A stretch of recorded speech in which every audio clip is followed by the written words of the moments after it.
প্ৰচাৰিত অনুষ্ঠান সোহাগমণি।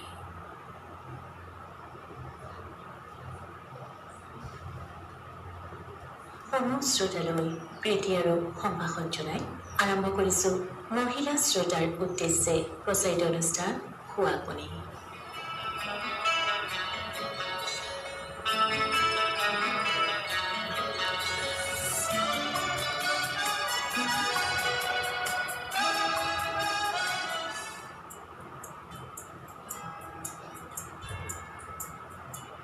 শ্ৰোতাসকল, আজিৰ সোহাগমণি অনুষ্ঠানত নিবেদন কৰিছোঁ পৰাজন কাকতি গাঁও মহিলা সমাজ মঞ্চৰ প্ৰাংগণত কলিতে বাণীবদ্ধ কৰা এটি বিশেষ অনুষ্ঠানৰ দ্বিতীয় দিগন্ত। অনুষ্ঠানৰ আৰম্ভণিতে বৰগীত পৰিৱেশন কৰিছে শিখামণি বৰদলৈ বৰুৱা, দীপ্তি শৰ্মা বৰুৱা, অজন্তা শৰ্মা, শীতলা বৰুৱা আৰু সবিতা বৰকাকতিয়ে।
শ্ৰোতাসকলে বৰগীতটি শুনিলে।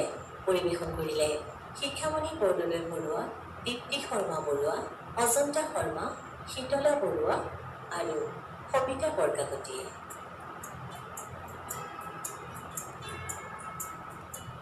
শ্ৰোতাসকল, এইবাৰ আমাক আজিৰ সমাজত নাৰীৰ সবলীকৰণৰ প্ৰয়োজনীয়তা সম্পৰ্কে কৈছে অষ্টমী দত্তই। নাৰী সবলীকৰণ আজিৰ যুগৰে বহু চৰ্চিত বিষয়। নাৰী সবলীকৰণৰ ক্ষেত্ৰত নাৰীৰ অধিকাৰ অতিকে প্ৰয়োজনীয়। যোৱা কেইবা দশক জুৰি মহিলা সবলীকৰণ বিষয়টো ভাৰতবৰ্ষকে আদি কৰি সমগ্ৰ বিশ্বতে এটা জ্বলন্ত বিচাৰ্য বিষয় হিচাপে পৰিগণিত হৈছে। পুৰুষ আৰু মহিলাৰ মাজত অসমতা আৰু বৈষম্যতা দুয়োটাই এতিয়া আওতৰি উঠিছে।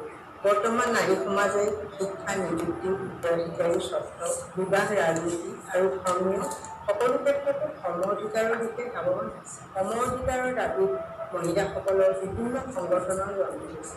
নাৰী প্ৰকৃত অৰ্থত শক্তিশালী হ'বলৈ প্ৰয়োজন হয় এক সবল ব্যক্তিত্ব। নাৰীৰ ব্যক্তিত্বৰ বিকাশ হ'লে নাৰীৰ অধিকাৰৰ আৱশ্যক। নাৰীৰ অধিকাৰৰ কথা ক'বলৈ যাওঁতে প্ৰথমে আমি নাম ল'ব লাগিব নাৰী মুক্তি আন্দোলনৰ বাটবুটীয়া চন্দ্ৰমতী শইকীয়ানী বাইদেউ। সমাজ সংস্কাৰৰ দিশত লগতে মহিলা স্বাৱলম্বী হোৱাৰ দিশত চন্দ্ৰপ্ৰভা শইকীয়ানী বাইদেউৰ ভূমিকা উল্লেখনীয়।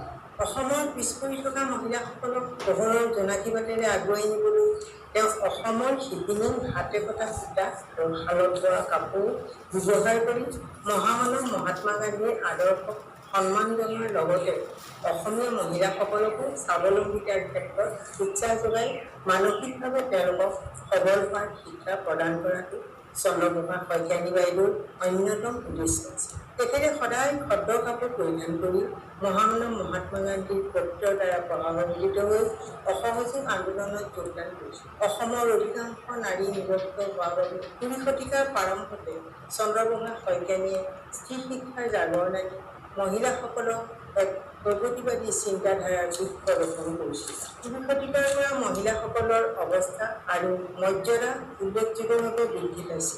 ভাৰতবৰ্ষক দাসত্বৰ পৰা মুক্তি দিয়াৰ বাবে ২খন আইন ইতিমধ্যে কাৰ্যকৰী হৈছে। ঘৰুৱা হিংসাৰ প্ৰতিৰোধ আইন ২০০৫ আৰু বাধ্যতামূলক বিবাহ পঞ্জীয়ন আইন ২০০৬। এই বাধ্যতামূলক বিবাহ পঞ্জীয়ন আইন ২০০৬ৰ দ্বাৰা বাল্য বিবাহ ৰোধ, বিবাহ তথা বহু বিবাহ ৰোধ কৰাত সহায়ক হৈছে। তদুপৰি এই আইনৰ দ্বাৰা মহিলাই উত্তৰাধিকাৰী অধিকাৰ লাভ কৰিছে। জাতি ধৰ্ম নিৰ্বিশেষে সকলো মহিলাৰ ক্ষেত্ৰত প্ৰযোজ্য এই আইনে মহিলাসকলক অধিক সুৰক্ষিত কৰিছে। চৰকাৰী তথা বেচৰকাৰী কাৰ্যালয়ত মহিলাৰ সংখ্যা বৃদ্ধি হোৱা দেখা গৈছে। ওকালতি, বিত্তীয় খণ্ড, চিকিৎসা, তথ্য প্ৰযুক্তি আদি বিভিন্ন ক্ষেত্ৰত মহিলাৰ সংখ্যা লক্ষণীয়ভাৱে বৃদ্ধি পাইছে। পি.ভি. সিন্ধু, চাইনা নেহৱাল, সানিয়া মিৰ্জা, কিৰণ বেদী, মেৰী কম, আমাৰ হিমা দাস, লাভলীনা বিশ্বৰ ক্ৰীড়া ক্ষেত্ৰত চিনাকি।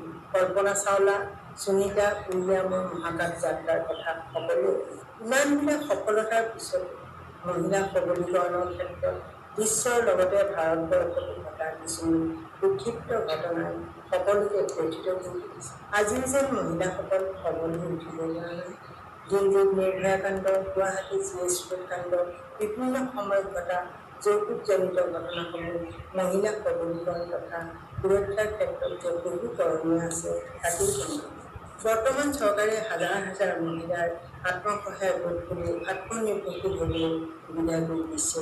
আমাৰ নাৰীসকলক লাগিব এক মানৱতাৰ ভিত্তিত গঠিত সমাজৰ এখন ঘৰ, য'ত নাৰী সুৰক্ষিত, এখন কৰ্মস্থলী য'ত নাৰীক সন্মান কৰা হয়, এখন সমাজ য'ত নাৰীয়ে নিৰ্ভয়ে কাম কৰিব পাৰে। সেয়েহে আজি আমি স্থানীয় নাৰীসকলৰ অভাৱ অভিযোগ আৰু সামাজিকভাৱে দায়বদ্ধ হোৱাৰ বৃহৎ উদ্দেশ্য আগত ৰাখি 2014 চনত তৰাজান কাকতিগাঁও মহিলা সমাজ মঞ্চ নামৰ অনুষ্ঠানটি প্ৰতিষ্ঠা কৰি আমাৰ নাৰীসকলক আগবঢ়াই নিয়াৰ অতি ক্ষুদ্ৰ প্ৰয়াস কৰি আহিছোঁ।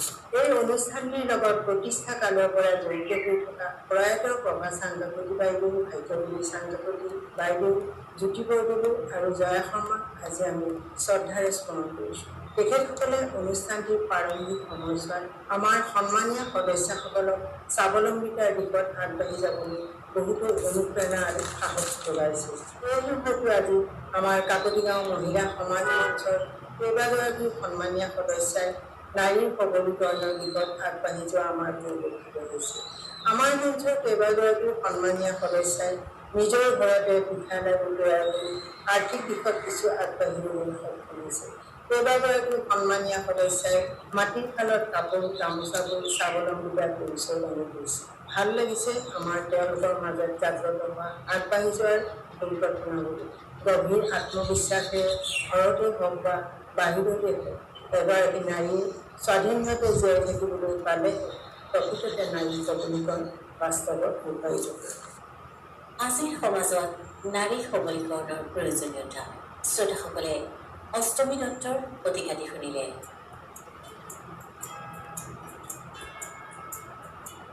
শ্ৰোতাসকল, অনুষ্ঠানত এইবাৰ শুনি লোৱা হওকচোন দীপ্তি শৰ্মা বৰুৱাৰ স্বৰচিত কবিতা পাঠ।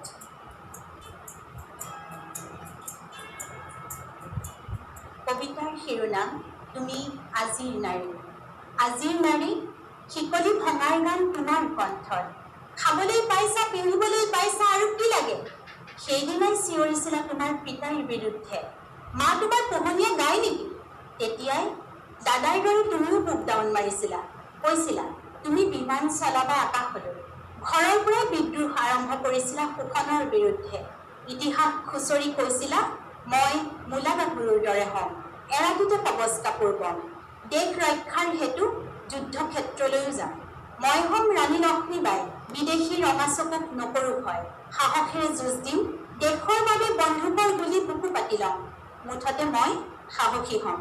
মাক কৈছিলা নহওঁ মই পুতলা, সোণ কাপোৰেৰে সজোৱা, জীৱন সংগীৰ সহযাত্ৰীহে হ'ম, ৰাজহাৰ পোন কৰি নিজেই নিজৰ দায়িত্ব ল'ম, সন্তানৰ আদৰ্শ হ'ম, মই এগৰাকী সবল নাৰী হ'ম, নাৰী জন্মদাত্ৰী, ধাত্ৰী, কেতিয়াও নহয় দুৰ্বল, নহয় পাশা খেলৰ পণ। আজিৰ নাৰী দ্বীপ, সময়ত জ্বলন্ত শিখা, নাথাকে অশ্ৰুত নীৰৱতাৰ গল্প, হৃদয়ত কঢ়িয়াই উদ্যমিতাৰ প্ৰকল্প। বিচক্ষণতাৰে আগবঢ়াই খোজ, পাহাৰে যদি আগছে পথ, সবল যুক্তিৰ সেন্দুৰী আদিৰে সাহসেৰে আগুৱাই স্বপ্ন দেশলৈ। আজিৰ নাৰী প্ৰজ্ঞাৰ সাধক তুমি, ঢলপোৱাৰ পোহৰৰ দৰে সহায় তমসাৰ প্ৰাচীৰ জ্বলাই হেঁপাহৰ প্ৰদীপ, ইতিহাস ৰচি পুৱা অৰ্ঘদীপ।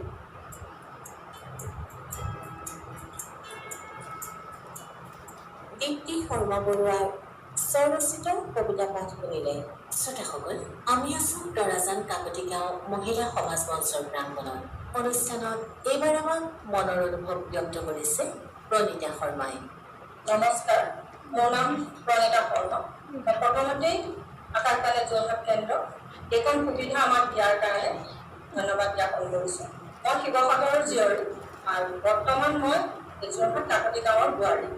ডিগ্ৰী পাছ কৰিয়ে মোৰ বিয়া হৈছিল। মাষ্টাৰ ডিগ্ৰী আৰু BA ইয়াৰ পিছত মই কমপ্লিট কৰিছোঁ। তেতিয়া মোৰ এজনী ছোৱালী আছিলে।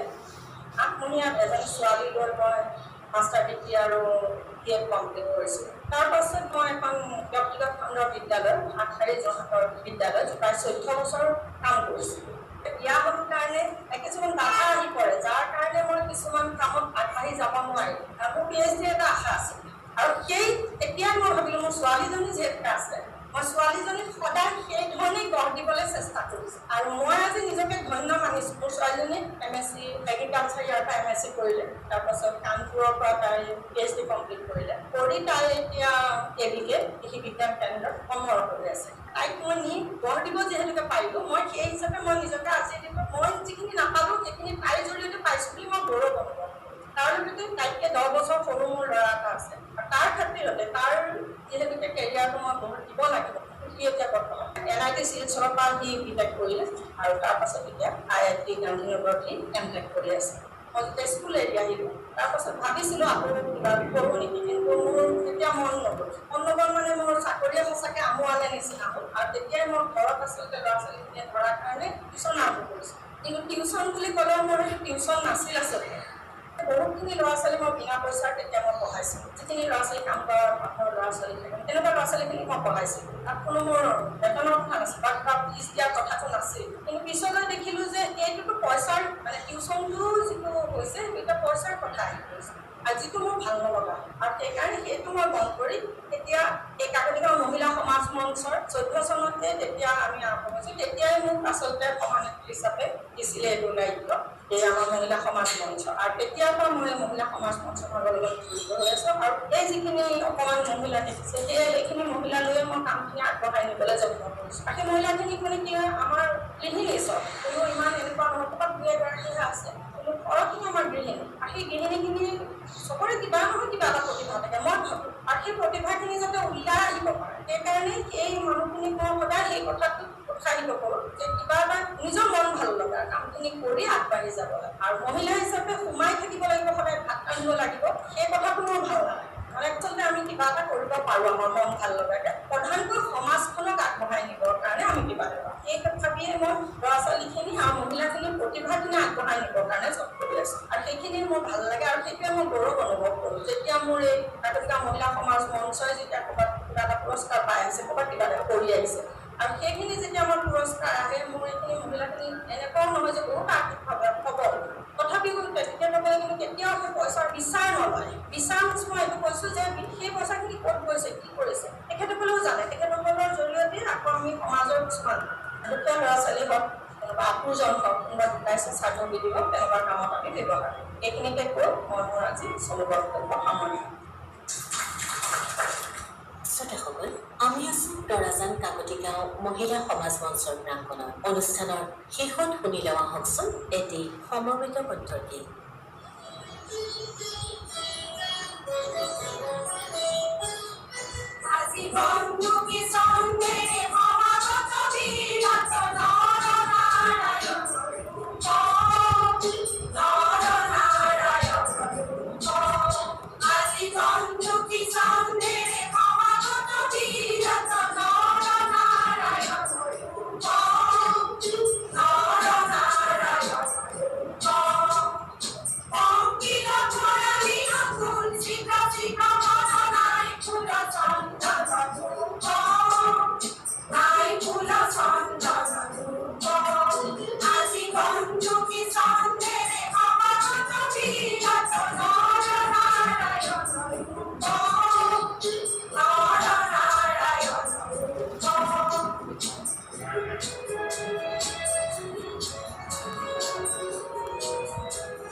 মৰিগাঁও মহিলা সমাজ মঞ্চৰ প্ৰাংগণত কলিতে বাণীবদ্ধ কৰা বিশেষ অনুষ্ঠানটিৰ দ্বিতীয় খণ্ড কৰিলে। অনুষ্ঠানটি কবিতাই আগবঢ়ালে মৈত্ৰেয়ী আচাৰ্য, প্ৰযোজনা আছিল বিশ্বজিৎ দাসে।